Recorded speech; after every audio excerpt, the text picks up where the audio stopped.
Free ফায়ারের নেশা মদের নেশার থেকে খারাপ, ফ্রি ফায়ারের নেশা জুয়ার নেশার থেকে খারাপ, ফ্রি ফায়ারের নেশা ইয়াবার নেশার থেকে খারাপ।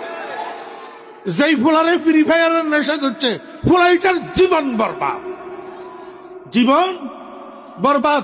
একটা ছেলে মদ খাইয়া বাপেরে বাই দেখতে পারে কিন্তু বাপের বুকে গুলি জ্বরে না। একটা ফ্রি ফায়ারের নেশাগ্রস্ত পোলারে বাপে যদি ফ্রি ফায়ারের থেকে বাধা দেয় তো বাপের বুকে পিস্তল টেকা। এত মারাত্মক জিনিস এটা।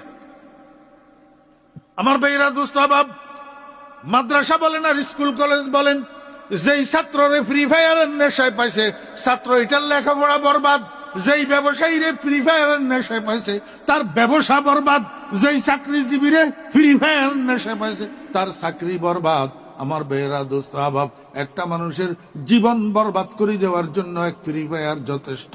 এই জন্য মুসলমানের সন্তানেরা আমি তোমাদের পায়ে ধরতেছি, তোমরা আমাদের সন্তান, খবরদার কোনো না কোনো ভাবে এই নেশা পরিহার করি স্বাভাবিক অভ্যাসে ফিরে আসো, ফ্রি ফায়ার থেকে ফিরে আসো।